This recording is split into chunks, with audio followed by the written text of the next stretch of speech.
Can the Knicks become a top three offense in the NBA this year? Does Jalen Brunson have another passing level? And will Guerschon Yabusele spend some time at center this season? I'm talking about it with former Locked On Knicks host James Marceda right now on Locked On Knicks.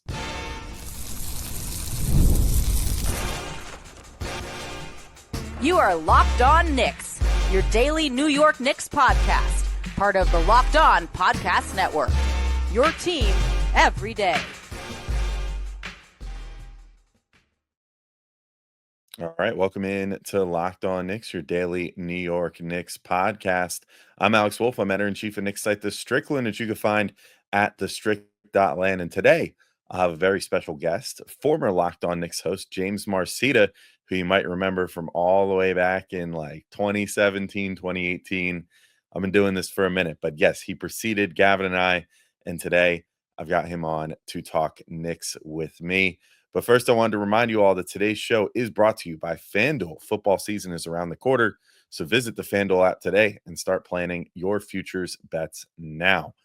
On today's show, we're going to be talking through some for real or Fugazi takes. This is a vintage version of buy or sell that Gavin and I usually play, but this is a version that James and I played way back when, so I figured I'd dig into the archives, pull up an old concept. So same deal as buy or sell. We're going to be talking about whether Mike Brown has the ability to get this offense up to a top three offense, if Jalen Brunson can actually step his passing up and become a higher percentage passer than he has in the past couple seasons. And then we debate whether Guerschon Yabusele will be used more at the 4 or the 5 and what that might mean for the Knicks this coming season. But first, I want to thank you all for making Locked On Knicks first listen today and every day. Whether you're checking us out on your favorite podcast platform or taking in sights and sounds on YouTube, we appreciate you making us part of your daily routine. Make sure you hit the auto download function on your favorite podcast app or the notification bell on YouTube so you never miss an episode. All right, without further ado, let's get right into it with James Marceda. All right, I am joined by none other than the former host of Locked On Knicks, James Marceda, for his roughly once a year or so visit back to the land of Locked On. Former host for what, James, 2 years prior to when Gavin. I don't know if I made it that long. Year and a half, maybe. Yeah, something like that. But some might say the best year and a half, 18 months of Locked On Knicks history. Certainly still says that in our iTunes reviews and stuff. Almost 7 years later. So I might say the best year and a half of their lives. I've heard that. I might say so. Things were simpler back then. They were in my mid to late 20s. Anyway, James, how are you doing? I don't know if everybody knows what you're up to in your daily life since leaving Locked On, but it was obviously you left for a very exciting reason, and I've made some occasional trips back here, but working for NBA 2K out in California, have a lovely family and a house and all this other stuff. How's life treating you these days? I'm exhausted. I've got a job, a 4-year-old, a 1-year-old, all good stuff. But yeah, tired. That's good to hear. Don't sleep nearly as much as I should, and every minute is accounted for. But that's I don't even have the good things in life are hard, right? Yeah, I don't even have the kid part, and I still barely sleep as much as I should between having a day job and having a daily podcast. So I'm right there with you, buddy. My version of a 4-year-old and a 1-year-old is a daily podcast. But let's get into a game. I wanted to do a classic. I wanted to do a classic Alex and James episode here, and I went through a couple concepts that we had done previously. My initial thought was to do Knicks and Morty, which was a where we cast the Knicks into alternate jobs if they weren't basketball players back in the day, that you and I did when I was but a guest on your show. And yet then I was like, I think that's a little too irreverent for the current day Locked On landscape. So I instead settled in on a more tried and true concept. We were going to play a Jamesified version of buy or sell, which we used to call for real or Fugazi, which James, explain what Fugazi is for anyone who's not familiar. Anyone who's not from New Jersey and Italian. All the memories are flooding back now, because I definitely remember debating the pronunciation of Fugazi And I would say Fugazi, and you were more the Fugazi. You have the full I've watched The Sopranos more enunciation. recently, clearly. Yeah. Fugazi's a fake tough guy. That's Yeah. basically what it is. And a phony, a fraud. All right. And it was specifically, I mean, it was just like a word that existed and was part of slang. But then Tim Thomas called someone Fugazi like back in the day during his short but tumultuous Knicks tenure. And so it was kind of just in the air. I forget what that was about. Because I forget too. Is terrible, but I know he said it. I don't even remember that part. I just remember the episode with you. But either way, this is what we're playing. It's essentially buy or sell for anyone keeping track at home. So I'm going to go through a bunch of different things that happened this past year and then introduce some hypotheticals. And you tell me if you think this is for real or Fugazi or Fugazi or however you want to say it. So the Knicks last too. I won't be saying Fugazi. Yeah, whatever. We'll figure it out as we go. Anyway, James, last year, the Knicks had a 118.5 offensive rating last year. That's their points per 100 rating. That was per Basketball Reference, which was 5th in the NBA. That was a 3-point differential from the Cavs, who sat in first. They also had a 114.3 defensive rating, points per 100, which was 14th. That was a 6.8 point difference from Oklahoma City in first, but also about a 3-point difference from cracking the top 10. So with Mike Brown now at the helm, I ask you, James, will Mike Brown get the Knicks off? Well, I guess just say for real or Fugazi to this statement. Mike Brown will get the Knicks offense back in the top 3 or their defense back in the top 10. For real. All right. Easily. Which one? Easily. Are you saying both are going to happen? I think both could, but I think more likely the offense. You know, I would imagine that he would play the best 5-out big in the NBA occasionally in a 5-out lineup. And I think that might help the offense a little bit. I would imagine occasionally, what's his face? Josh Hart might not play with that lineup and sabotage their spacing. I would imagine that all these kind of like low-hanging fruit things that everyone complained about with the offense all year would be picked. The fruit will be picked. It is ripe. Mike Brown has a big basket. He's going to throw all the fruit in there, weigh it at the checkout station, and he's going to be like, wow, peaches are expensive. If you ever go fruit picking with your kids, you're like, oh, this is delightful. And then they just fill up baskets, and then you get to the front, and you're like, oh, what a beautiful, wholesome thing I'm doing. And then they're like, that'll be $300 of peaches that your kids just threw into this basket. I think that easily he could juice this offense. I think another year of these guys playing all together, like everyone expects them to, gel after like 3 or 4 months. And there's some truth to that, but cores also get better year over year too. Like that can happen. It's not like an unheard of thing. And then guys like McCall, who got off to like such like a rough start, it's such like a weird rocky year. There's reports about he specifically didn't get along with Tibbs, and like that kind of matches sort of some of the things he said and how he looked out there. So like you'll probably have a better season, I would bet. And then I don't know. The thing against that is maybe their injury luck's not so good this year. Even though they did steal that guy from Dallas, who's supposed to be like the best medical staff guy in the country.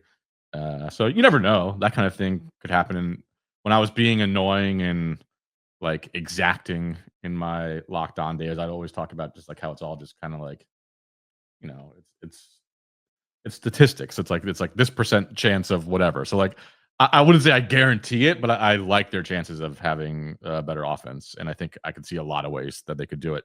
Defense, I don't know. That one's like a little trickier. I think if Mitch has more healthy minutes in the regular season this year, like that does a lot for them. They brought in like Jordan Clarkson, who isn't the best defender. That probably might not be great. Jalen Brunson's still not like an incredible point of attack defender. Him and Cat in the pick and roll, we saw have some problems in the playoffs, on the defensive end. But like, we'll see if hopefully adjustments are made this year, where last year it seemed to be, that was one of the, I like Thibs fine, but like one of his, big negatives seemed that took him forever to make adjustments, both in a season and in a game.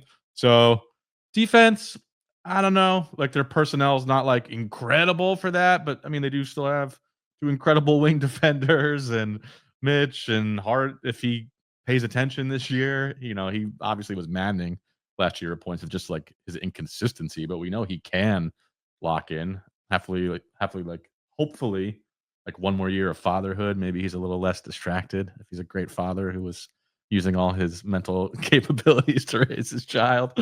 So yeah, I think for real on the offense. Do you agree with these takes? What are you thinking?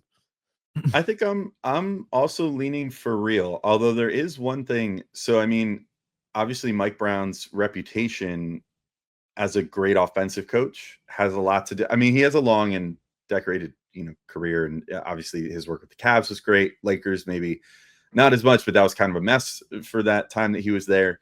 But he's been lauded recently for the 23 to 24 season with Sacramento. So they had a 119.4 offensive rating or points per 100 from Basketball Reference, which was top in the NBA that year. However, that would have been fourth this year. So offense is getting more high powered, I guess. Every year it seems like the offense numbers go up and up and up and up and up. So, even though that was almost a point better than when the Knicks were top 5 this year, it still would have only put them at fourth, which is, for the purpose of this exercise, puts them just on the outside looking in of that top 3. And then defensive rating that year, they were pretty woeful. 116.8 defensive rating, 25th in the NBA. That said, I like the personnel on both ends better on the Knicks. Like, I don't think it's a hot take to say that the 25-26 Knicks are orders of magnitude more talented than the 23-24 Sacramento Kings. So if he was able, to your point, if he was able to juice that much out of those expensive peaches in Sacramento, he could be able to potentially have the first offense to maybe have like a 125 offensive rating with the Knicks this year, because I think that like their offensive talent in a vacuum is among the best in the NBA. I mean, I don't know if they have like the top 3 best, let's say, like shot creators or something like that in the NBA, but I think just in terms of offensive players that can play their role well, like you won't find a better ISO scorer, number one option scoring wise, I think, in the NBA than Jalen Brunson. I actually, maybe that's spicy, but I just don't think, like, scoring wise, I would rather have anyone else have the ball if I need a bucket than Jalen Brunson right now in the NBA. So they've got that. They have OG Anunoby and Mikal Bridges, who both at different times this year showed that they maybe have a little more to offer than just being a 3-and-D player, but at the end of the day are two of the most sought after, or at least prior to this past year, were two of the most sought after 3-and-D players in the entire NBA, for good reason, because they're both really good at it. They have Karl-Anthony Towns, who, you mentioned, and I think is pretty well reported, like one of the best offensive big men, if not the best offensive big man of all time. I'm with you. I think this is for real. I think they should be a top 3 offense this year. I think if they're not, that's maybe, I mean, I know there's going to be some adjustment. They deserve a little bit of grace, like early in the season, in terms of learning to play the way that Brown wants them to play and all that stuff.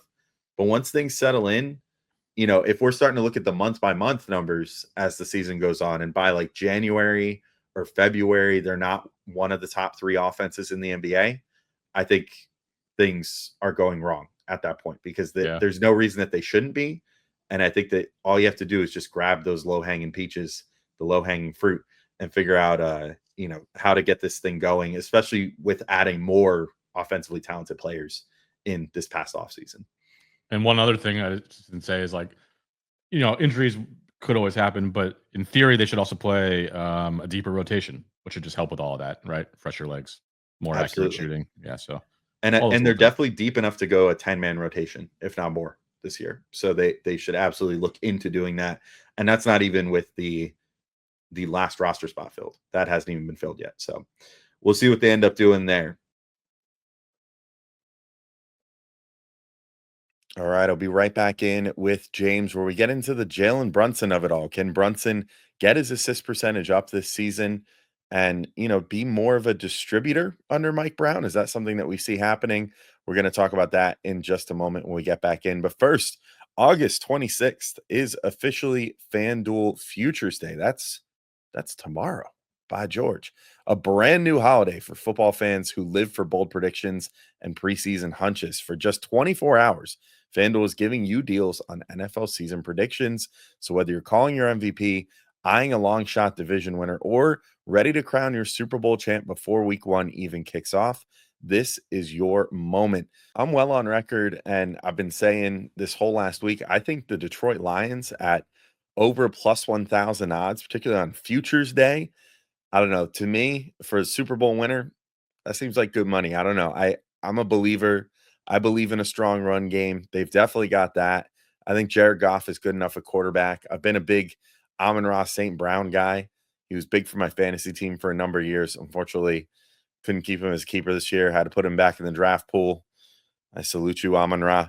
But great futures bet, I think, on FanDuel. I think, anytime you could get a team that seems that primed to potentially make a Super Bowl run for over plus 1,000 odds, I think you're in good shape. So I'm going Detroit Lions, but you do what you want to do on FanDuel Futures Day. Visit the FanDuel app today and start planning your futures bets now, because Futures Day is one day and one day only. FanDuel, play your game. But I think we should move to our next for real or Fugazi here. And this relates to Jalen Brunson, who I just talked about being one of the best offensive players in the NBA. That bore fruit this past year as he had a little bit of a down scoring year, but overall one of his better offensive years of his career. 7.3 assists per game, which was a career high. Different points of the season when he was going multiple games, over 10 assists per game, Gavin and I were saying, wow, maybe he's found a different level as far as, his assist game. And the numbers bear that out too. 32.3 assist percentage. That was almost the best in his career. He actually was a little better in 23-24 than he was in 24-25, despite not having the high per game numbers that he achieved in 24-25. 35%. If he is able to hit that. So the 32.3% assist percentage made him 15th in the NBA among guards this past year per cleaning the glass. 35 or per point guards per their classification, the way that they do it, because they do point, combo, wing, big, and forward or something like that. But so among point guards, that put him at 15th this year. 35% would get him into the top 7 in the NBA in terms of assist percentage. So we just talked about, you just said easily Mike Brown should be able to turn this into a top 3 offense in the NBA, right? So for real or Fugazi, Brunson hits 35% assist percentage for the first time in his career under Mike Brown this year. For real. Oh, the optimism overflows. I mean, look, like, I'm kind of always a homer. I'm especially a homer when there's no facts to contradict me in the offseason. So, like, yeah, I've got a rosy outlook. And I spent so many years of my life rooting for the worst team imaginable. So now that they're like championship level and they're, the Leon Brain Trust is getting rid of the coach that most people thought needed to go and bringing in someone who should improve on all the things that they identified that were that needed improving, that I all agreed with. Like when you read like their reasons, I'm like, yeah, that all makes sense. Yeah, I think he can, the number 35, I don't know. Like, I have no idea what that actually means, like on a per possession basis or whatever.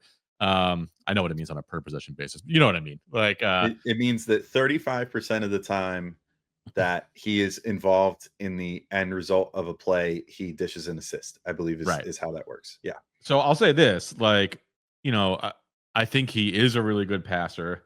I think, obviously, like you just said, he's maybe the best isolation scorer in the league, right? And I'm sure sometimes he gets like some tunnel vision, as much as I love him and would give him a hug and a kiss if I saw him. Like, he's a human, he's not perfect.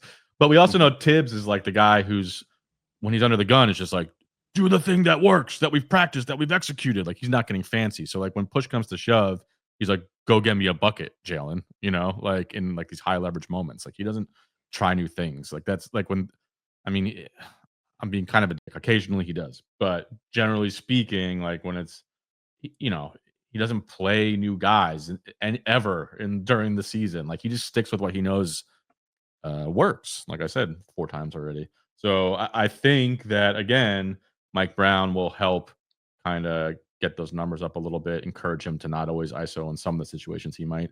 You still want to see him ISO a lot. Like it's not something that should go away, but I could definitely see his passing significantly improve as far as the percentage of possessions that he's looking to dish it. I think he's got the talent. I think we see that. I think he makes like amazing passes too. Like he's kind of, because he is small and he doesn't have some huge wingspan, like it doesn't look crazy when he does some like, live dribble, like no look, like wraparound pass or something, but he's doing that kind of thing all the time. If you're watching all the games, which I am not, when I do, I'm like, wow, that's one thing that like, I don't know. Cause in my head, he is just like this incredible scorer. And then I'll watch a game. I can't watch as many as I used to because I have kids and I'm in California and they start at 4:30, which is like prime dad time. It's terrible. I watched every single playoff game on tape delay, but I just could never watch them live. But I'm consistently like surprised by the quality of his passing, even though I know him and I love the Knicks. And yeah, so I think he's got another gear. I think having a new coach will help unlock that gear. And I think he could get more assists this year. 35%, sure, why not? Yeah. Yeah, I did actually look. I slightly misrepresented what assist percentages. So on Cleaning the Glasses, what percentage of the teammates made shots did the player assist on?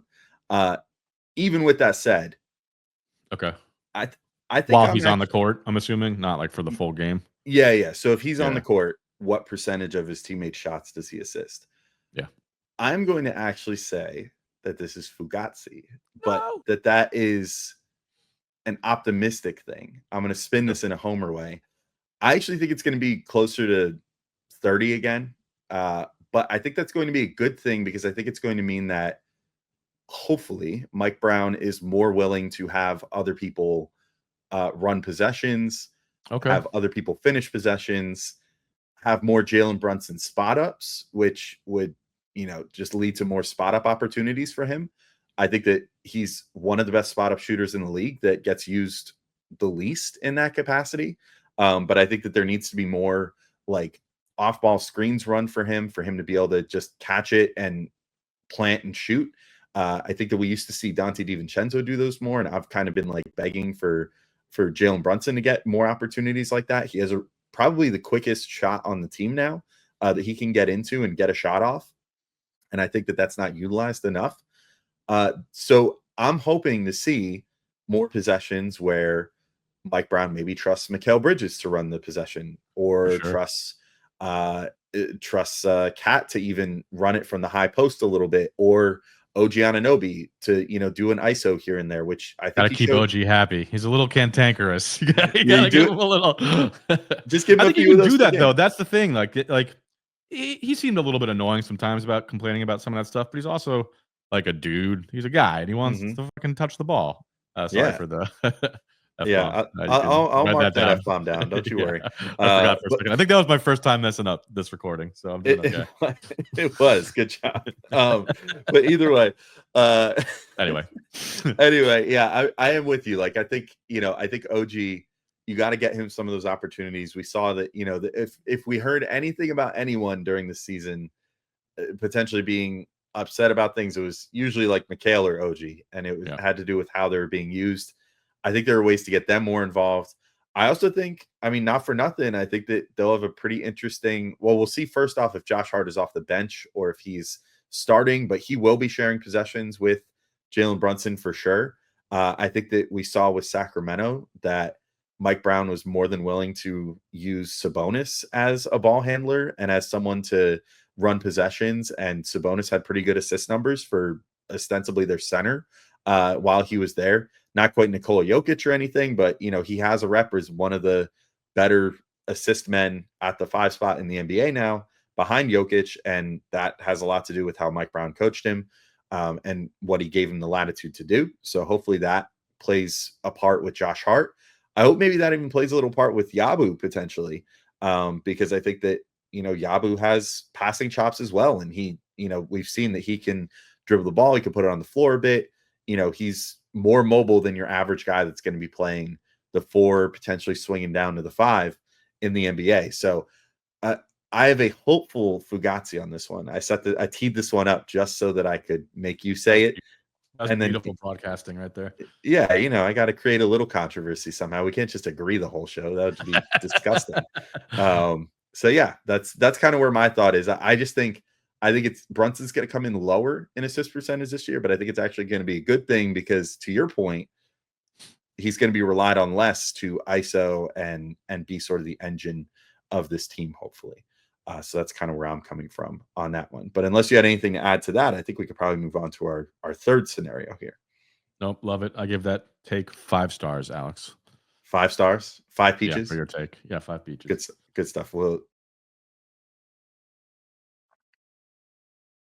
all right, I'll be right back in with James, and we're going to talk some Guerschon Yabusele, what we're expecting to see out of him, what position specifically we're expecting him to play more of this year, whether it's the 4, the 5, which has a lot to do with what the starting lineup might be. So there's a lot of permutations we talked through. But first, I want to let you all know about our friends over at OpenPhone. And if you're running a business, you know that every missed call is money left on the table. Think about the last time you had an urgent need, maybe for a plumber or a service provider. If the first person didn't answer, did you wait? Probably not. You moved on. That's why you need OpenPhone. OpenPhone is the #1 business phone system built to streamline and scale your customer communications, all from an app on your phone or computer.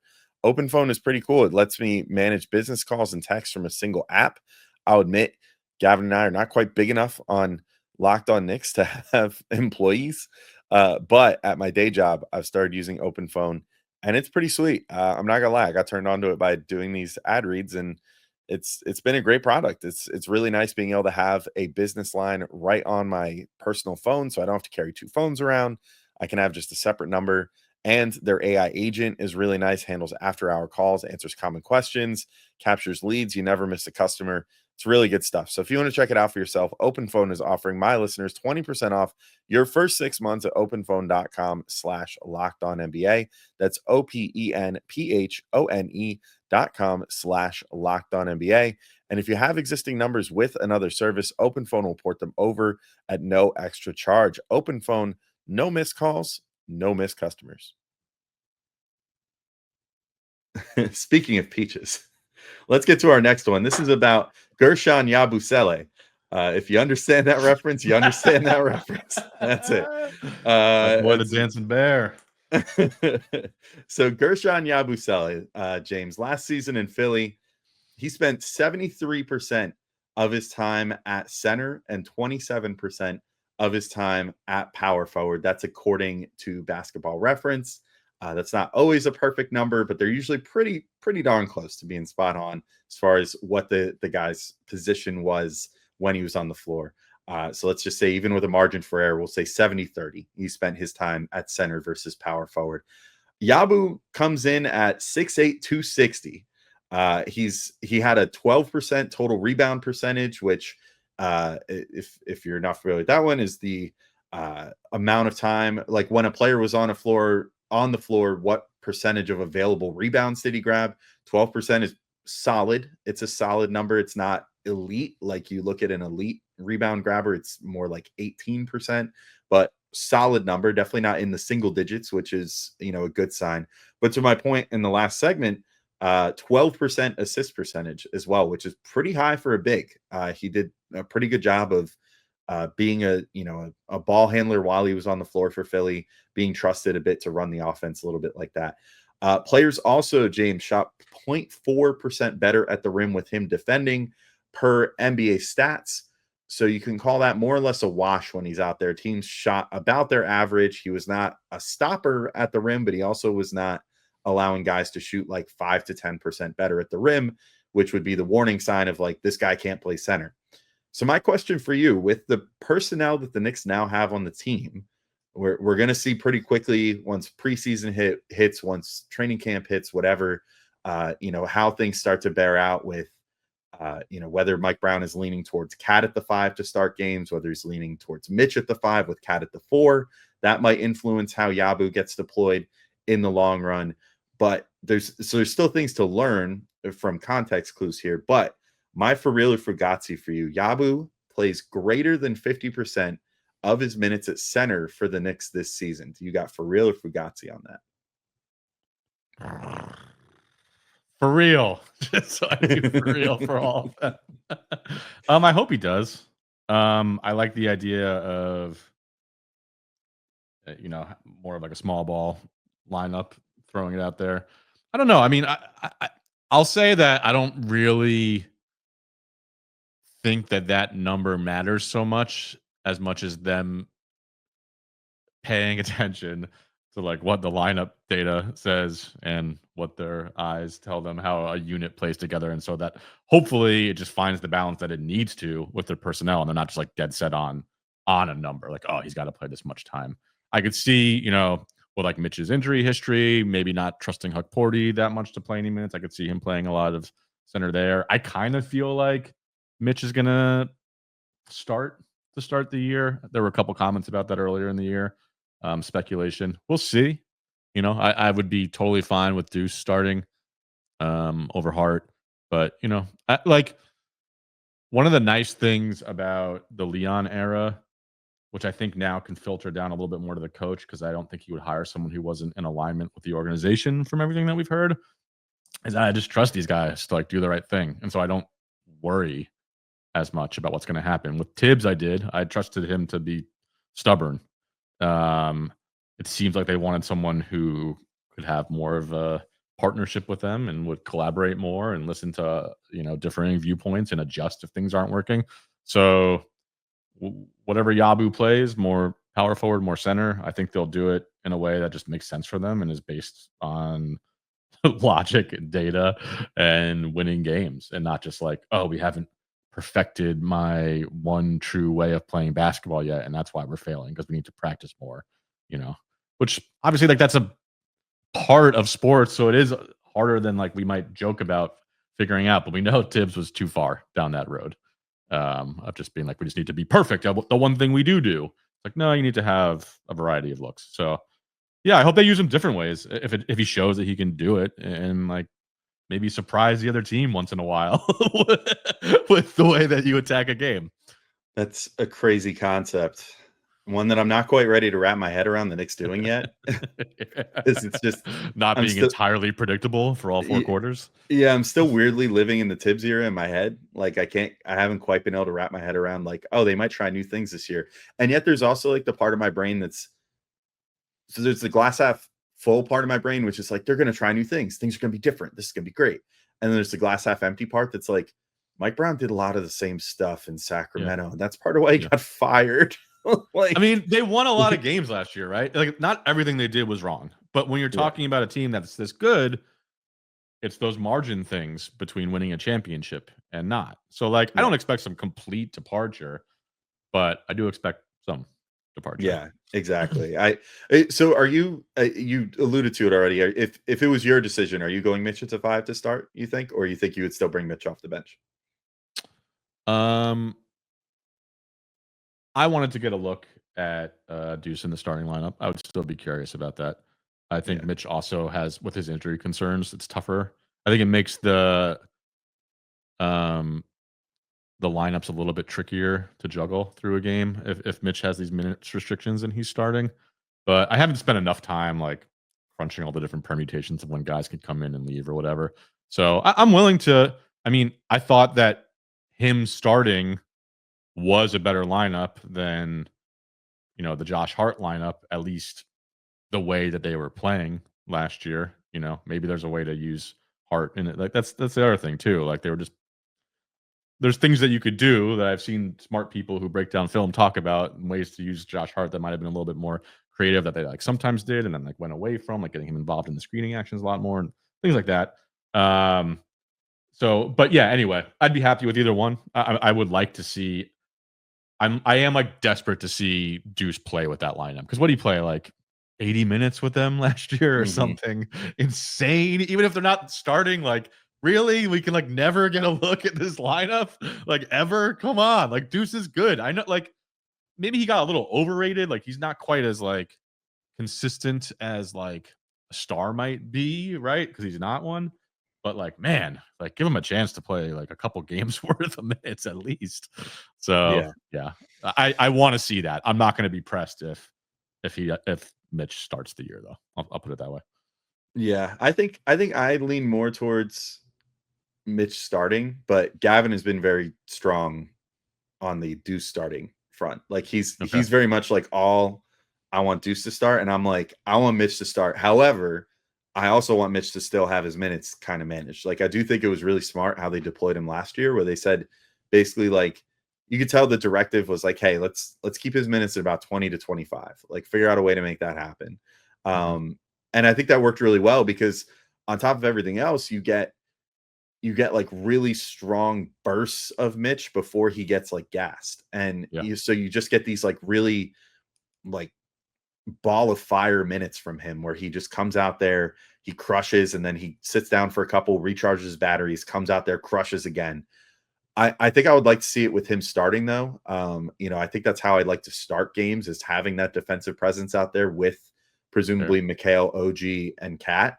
And then Brunson at the point, obviously, but then you have like three really good defenders out there.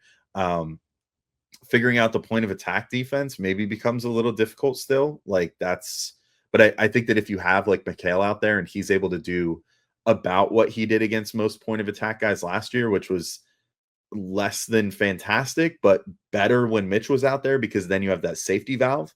I think that would work better for that. That I'll said, tell you what I wouldn't mind seeing is like, I'm sure there's plenty of people who disagree with me, but like when you're talking about Mitch, you're talking about Deuce. None of these guys is LeBron James or something. Like maybe there's a game where you start one based on the team you're playing, and maybe there's a game where you start the other one.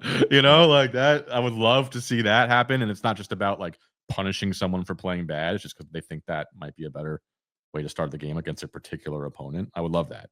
Yeah, I would too. And I really hope that that's what comes with Mike Brown. Again, though, that's like another one of those things where I just go, ugh, like the reputation that he has does suggest that maybe he's a little more Tibbs-like than we think in terms of, how he views lineups and how he views rotations and stuff like that. But I guess we'll see. Either way, my answer to this, I'm actually going to get back to the Yabu of it all. I'm going to say Fugazi on this. I actually think I think it's going to flip. I think he's going to do 30% of his time at the nominal center and 70% of his time at the nominal power forward, because I think that any minutes that you have him out there with Cat, I don't know that you could reasonably make the case that he is the center in that arrangement. I think that just by virtue of size, rebounding, who they would be most likely to be matched up man-to-man with, I think that Cat would be considered the center in that arrangement. However, I do think that Yabu will be really good in those arrangements in the sense that like he could still shoot the three, so he'll keep the floor spaced. That rim defense, if he does end up being the guy that gets dragged down low and Cat on the perimeter where he should be for a lot of plays, I think that you run into a situation where, you're not having someone out there who could potentially hurt you with lack of spacing or whatever, which is good. But I think that nominally, when you look at his minutes, if you are the person at Basketball Reference that's tasked with looking at every single one of his minutes and figuring out what position he was playing at any particular time, I think it would end up being most of his time at power forward, or at least the nominal power forward, and then maybe some interesting minutes. Hopefully, again, I mean, this would all be if they're actually experimenting or not, but hopefully some interesting minutes where he's out there as the center. Maybe OG is there as your four for a few minutes, and you have like Mikal at the three or something, or Hart at the three, Brunson out there with Deuce, something like that. That's a potential like speed ball lineup that can just run up and down the floor, get some transition buckets, hit some threes, all kinds of good stuff. So I'm hoping that, just like you, I'm the eternal sunshine here in my head is that I hope that there's some more experimentation this year, and we won't really know until I think we'll start getting an idea about maybe like, I don't know, the third preseason game or something, like where they start doing sort of the dress rehearsal.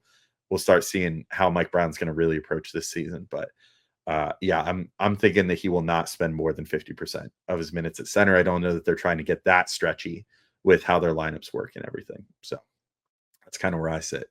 But unless you had anything else to add, James, I think we could probably move to number 4 on our list of for real or Fugazis here. Let's do it. All right, folks, that's it for today. I'll be back tomorrow with James, though, to get into some more for real or Fugazi action. We're going to talk about Mikal Bridges and whether he can take a step up on offense next year. Same with OG Anunoby, honestly. Lots of things that are seemingly low-hanging fruit for the Knicks' two biggest wings to potentially make a step forward next year compared to this year when they already both had ostensibly pretty good years. So we're going to talk about that tomorrow, as well as I asked James if he has one for me, which he does come up with one right on the spot. He's still a pro. So lots more to come tomorrow. But until then, thank you all for listening, and we'll talk to you soon. Peace out, everybody.